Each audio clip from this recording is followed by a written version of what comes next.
Hi class, my name is Miguel and today I'm going to do my presentation on the humerus, the scapula and the clavicle. Let's start. To begin with, let's introduce the humerus.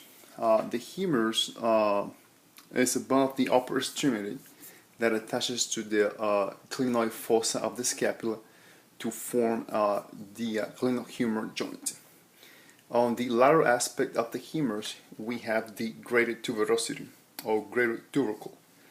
The greater tuberosity is an attachment site for the scapular external rotators, supraspinatus, infraspinatus, and teres minor.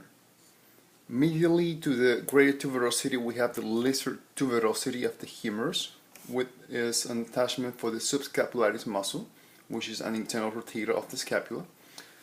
Also, medially to the lesser tuberosity laterally to the lesser tuberosity and medially to the greater tuberosity, we have the intertubercular sulcus, known as the bicipital groove, which is another attachment for the pectoralis major muscle, and also that's where the long head of the bicep, the tendon of the long head of the bicep, runs inferiorly. Down here inferiorly to the bicipital groove, we have what is called the deltoid tuberosity, which is a site of attachment for the deltoid muscles, for the anterior head of the deltoid, middle head, and posterior deltoid as well. So let's move on to the sternum and the clavicle. So here we have the clavicle. Let's talk about the clavicle. Clavicle, we have the external head of the clavicle right here. External head of the clavicle, which medially articulate with the manubrium to form the external clavicular joint. The motions that occur at this joint are elevation, depression, protraction, retraction, medial rotation, and lateral rotation. In the lateral aspect of the clavicle, we have what is called the acromial end, which is the acromioclavicular joint. So right here, the acromion process is right here, and then we have the lateral end of the clavicle, which form the acromioclavicular joint. So the motions that occur here are upward rotation, downward rotation, protraction, retraction, anterior tilting, and posterior tilting. Let's talk about the primary function of the sternum. The primary function of the sternum is mainly protection of the heart, lungs, blood vessels from any physical damage.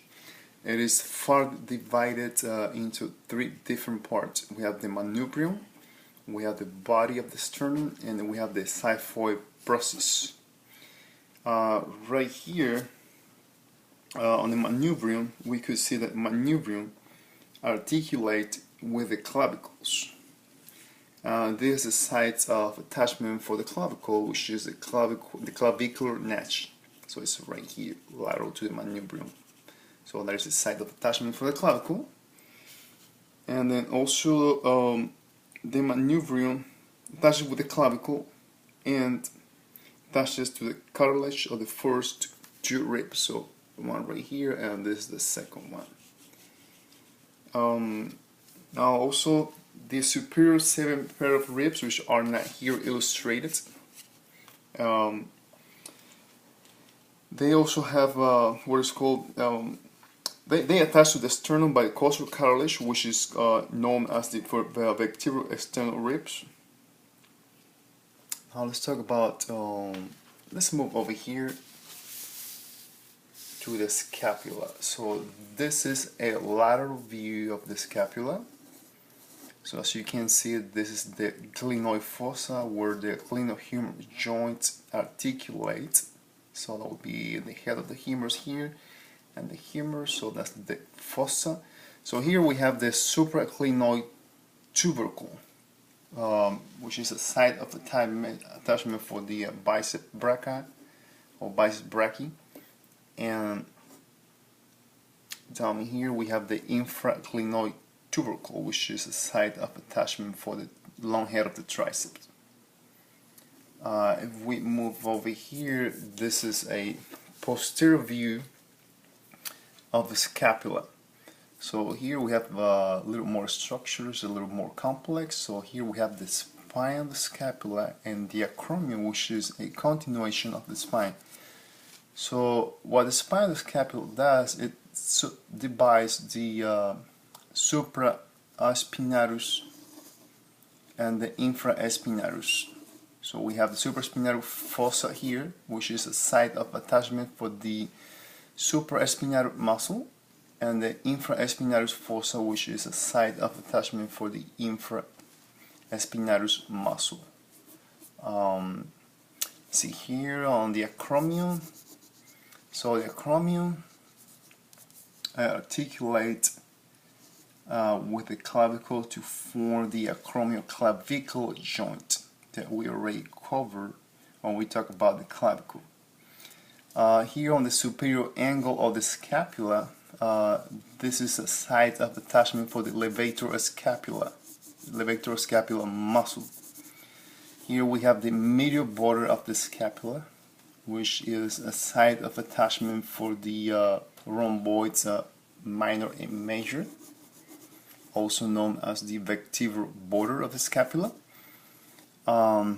Here we have the lateral border of the scapula, known as the axillary border. This is a site of attachment for the teres minor. Down here we have the inferior angle, which is an attachment for the teres major. Here superiorly we have the clinoid fossa, which we already covered earlier. This is where the glenohumeral joint attaches and articulate with the clinoid fossa. The motions that occur at the glenohumeral joint are flexion, extension, abduction, adduction, external rotation, and internal rotation.